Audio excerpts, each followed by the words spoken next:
Hello, everyone. Welcome back to the Psychic Tarot Weekly Show with ASHALA. This week, we're looking at a forecast for April 13th to the 20th.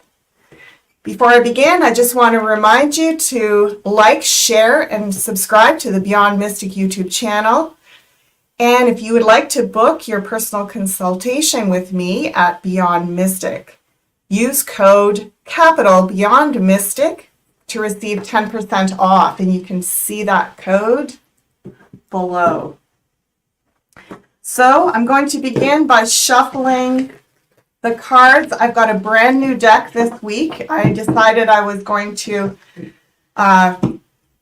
let go of my pre-eclipse decks. Of course, not all the decks in my collection, but the decks that I read with publicly, and get fresh decks.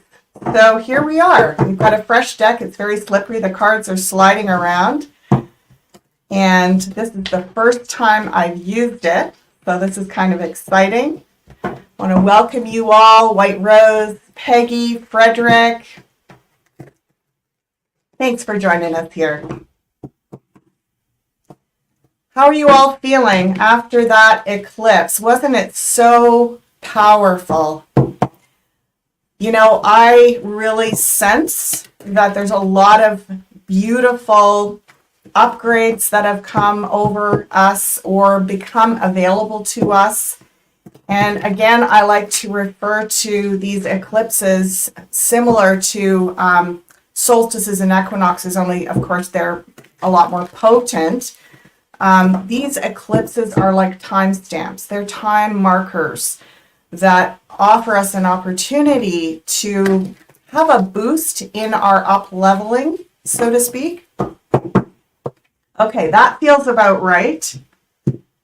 It's interesting, just as I was getting ready to come on to this live, I was tuning in with Spirit and I was hearing there's going to be something really powerful going on in Australia this week. And I literally just happened to go over to another tab and open my screen up to see some headline news, because I like to watch all the different types of headlines and all the different types of media sources. And I saw this, big thing that had just happened in Sydney, an unfortunate event. And I believe it was like a stabbing or something like that. So I was just really sending compassionate, loving energy to Australia. And again, I feel like we're having these activations. A lot of shadow material is coming to the surface as a result. And if we can pause for a moment before we go into reaction of fear or paranoia or panic or suspicion, and just start by sending love to people, the energies, the area, because it's like, I almost see it like popcorn. There's activations and healings, sort of energetic healings happening in all these different locations around the planet. And we almost take turns going through these different activation points. So if we start by sending love to that area, just blanket it with loving energy for the very best healing possible. That's the preferred way to respond, the first response. Okay, so we're starting off this week with the Emperor in the House of Aries. The Emperor is about, it can be about power, dominance, control, the military, and so on. It's a very patriarchal card. It can also represent healthier aspects of the patriarchy, which relate to protection and vigilance and strength and authority. So coming in the house of our personal selves, it's about stepping into our integrity, our personal strength and inner authority, and our relationship with authority figures in general. We look at the second card for this week, coming in the House of Taurus, which is about security, resources, money, material things. We have the pity party card, 5 of Cups, feeling a little sorry for ourselves, a bit disappointed overall, and yet right behind this character, Five of Cups. I don't know if you can see it. Yeah, you see those two cups that are right behind the character? Those two cups are what is actually waiting in the wings for us. So waiting in the wings for us is this beautiful energy of potentiality around resources, money, material security. So if we focus on loss and lack, we get more of that. But if we take a moment to recollect our value, you know, what has value in our lives and how do we feel rich and abundant? This is super powerful and helpful this week. Again, it's about how we respond to what's going on around us. Okay, in the house of Gemini, ideas, thoughts, communication, Seven of Pentacles, patience and perseverance. This might be a good week to just hold back a little before you impatiently react or respond to anything, even in your own internal dialogue. So before you go into reaction and jump into a narrative, just hold back.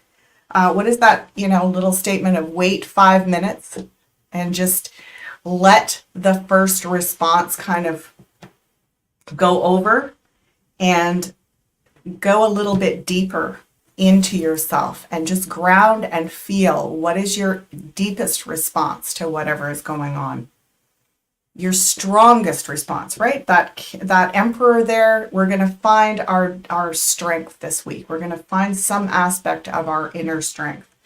Okay, beautiful. Let's go down to the house of Cancer, home and family. A lot of deep emotional. This is the deep psychological card, the moon. The moon. We are still in the aftermath of this lunar eclipse. Look at that.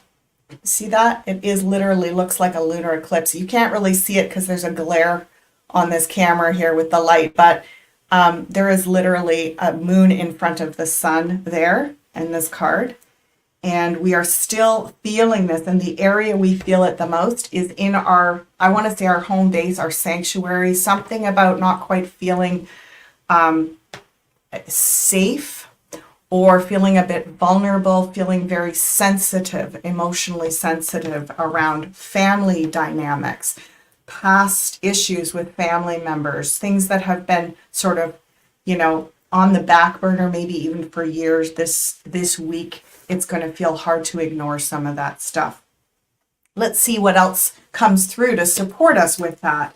All right, yeah, and right beside that in the house of Leo, which is our courage, Seven of Cups. Seven of Cups is our courage. Now, this is interesting. Oh, sorry. There we go. There they are.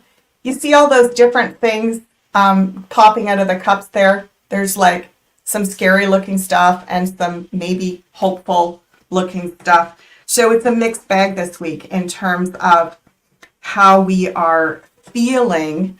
And, you know, this card, because we're looking at courage, and I think of when I see these cups, it's like, you know, they're often related to what's in the cups. Sometimes it's what we turn to get courage. And liquid courage, sometimes people turn to liquid courage. That might not be a good idea this week, folks. It might backfire on us a little bit. So if you can steer clear of the maybe the habits, the ways that you turn to things that might not be in your highest good this week, and find your courage from a deeper source. Let's see what, oh yeah, house of Virgo. Virgo has to do with like the nuts and bolts of life, the very basic routines, your lifestyle, your health, your habits, and your diet, and so on. A great week to activate through either exercise, healthy lifestyle activities, perhaps the new dietary regime. Sorry, my next camera is still not here. I ordered it before the Easter holidays and it still hasn't arrived. Everything's slow, I guess. So soon there will be a better way to observe these cards up close. But for now, we're looking at Three of Wands in that house of Virgo.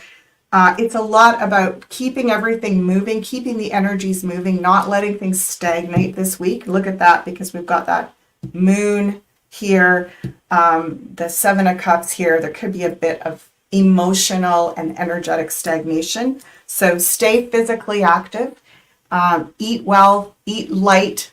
You know, we're coming into, at least here in the Northern Hemisphere, we're coming into spring, so eat light. Give your system a bit of a break. And in the area of relationship, partnership, this is beautiful. This is a very strong, mature card. King of Cups in the area of partnership and relationship. So King of Cups is also the counselor, the life coach, the psychologist. And so this could be a great week to do some deep work around relationships.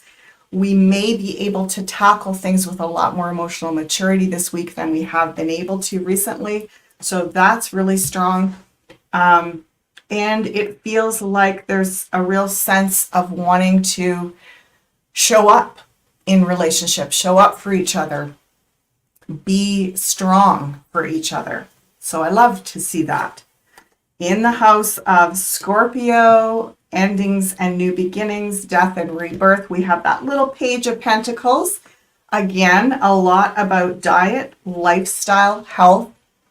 So we've got this energy around, you know, if we tend to overindulge when we're anxious, if we have some habits that may not be always in our highest good, this is a good week to steer clear of that stuff and focus on health, outdoor activities, healthy lifestyle stuff, maybe even starting some sort of cleanse or just focusing a little bit more on your habits around this, at least for the next week or two is what I'm hearing.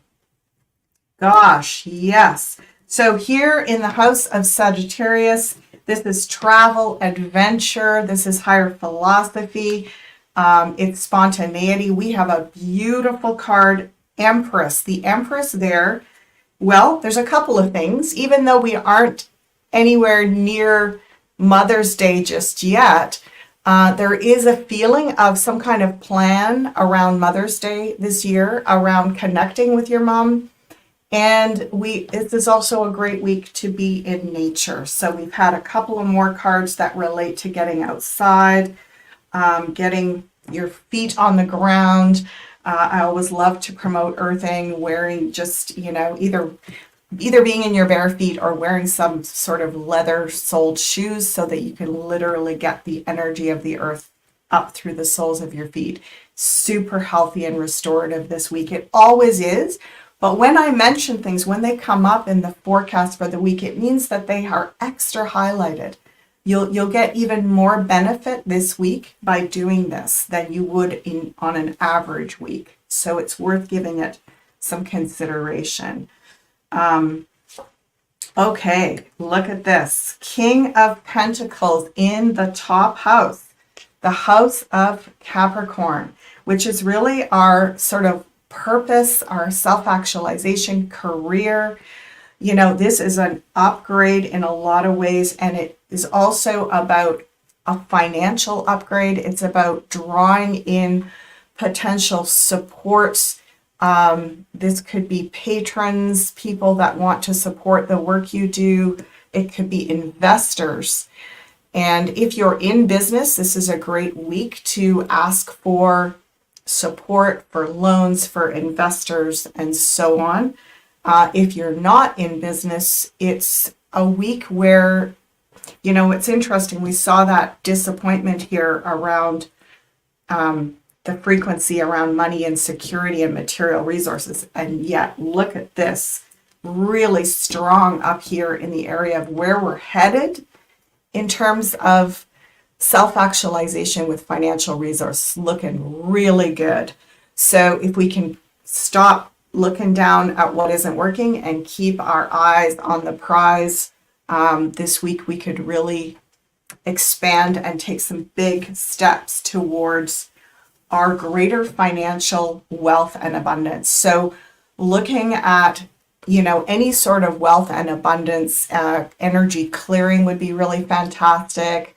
I believe there's something coming up on Beyond Mystic in the next week or so around this exact topic. This is a fantastic time to clear any blockages around financial abundance. Okay, so we are now looking at the House of Aquarius. The House of Aquarius is, it's very futuristic.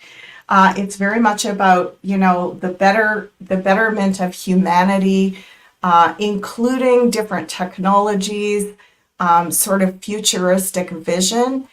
It's also about our social lives. It's about our community, our social networks, our friends, and our peers. So Six of Cups is a beautiful card related to, a lot of things, really. It's about the inner child. It's about innocence. It's about nostalgia. But in this case, I really feel this is about past life connections.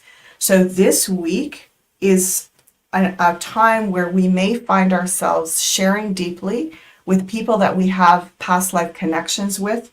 And there's a feeling of finding comfort and a sense of belonging in, it's not about having necessarily a huge network, but if you have a small circle of close friends that feel like you've known them for eons and you feel so safe and at home with them, well, that is something to take great comfort in this week. So connecting with friends. So it's interesting. This is right across from that Seven of Cups where I was saying like the liquid courage. And they're saying, turn to your friends before you turn to something to kind of reduce your anxiety that might not be so good for you. And if you don't feel that you have a very strong friend circle, past life connections and people that you have in that very close inner space, this could be a week where you may be, in fact, aligning with someone that's very special and important for you. So keep your eyes open for this. And finally, our last card of this week is in the House of Pisces, which is endings. Not endings, the new beginnings. Pisces is about the deep subconscious. It's about our hopes, our fears, and potentially our self-sabotage. But I don't feel much self-sabotage with this card. It is the Eight of Wands, and it's opportunities and a lot of spirit energy coming swiftly towards us. And I feel like it's gaining momentum as the week goes by. So you could feel a lot of just inner energy. It's right beside that inner strength card in the House of Self. So this momentum building as the week goes on around feeling more motivated, more energized, more courageous. And you want to keep that energy moving, as I said before, with regular physical activity and eating light. So I'm going to do something a little different for our final card this week. I just got this new deck about an hour ago. I was in our local metaphysical store and I was getting my new tarot deck for the week. And I saw this gorgeous deck. It's called The Language of Flowers. There it is, The Language of Flowers by Sherilyn Darcy. And it's beautiful imagery. I'm even wearing my flower shirt today in honor of spring that's nearly upon us. The weather's just warming up so beautifully here where I am in Western Canada. And look at the images on this deck. All these gorgeous flowers. Yeah, just so pretty. So I'm going to, for our center card, I'm going to shuffle this little deck and choose a flower card to put in the middle. And I encourage people, I love working with the tarot and I also love playing with oracle decks as well. And they combine beautifully together. So many people are purchasing oracle decks and enjoying them. And I find that they really complement working with the tarot. So we're going to choose an flower oracle card today. And let's see which one it's going to be. That's going to sort of tie this whole week together. It is, oh gosh, look at this. I can't even pronounce it. Stefan Stephanotis. Well, isn't that extraordinary? I've never even heard of this flower. I'm telling you, they're not all that obscure. Most of them are ones that I've heard of. Cooperation is the word. Cooperation. So that's interesting that we have cooperation, this gorgeous little white flower, and we see the energy that I was speaking about where we have past life connections, new friends coming in. We have this beautiful energy in the area of relationship and partnership, a lot of maturity. So somehow coming into the spirit of cooperation this week, and maybe not hanging out alone too much, maybe connecting with people. Thank you so much for joining us here. Just to remind you again, of course, to like, share, and subscribe to the Beyond Mystic YouTube channel and book your personal consultations with me using code Beyond Mystic to receive 10% off. I'm just going to quickly look down the comments here. Hi, everyone. Yes. Lovely to see you. As we get going with these lives every weekend, I'm going to get more adept at going back and forth, looking at the comments, sharing with you, and yeah, just hang in there with me. It's a bit of a learning curve to do this live. I used to do these pre-recorded every week, but I believe that eventually I'll be able to share with you in an ongoing way. So I look so forward to seeing you here next week. Have a beautiful week. Enjoy the weather. Enjoy this time of burgeoning spring.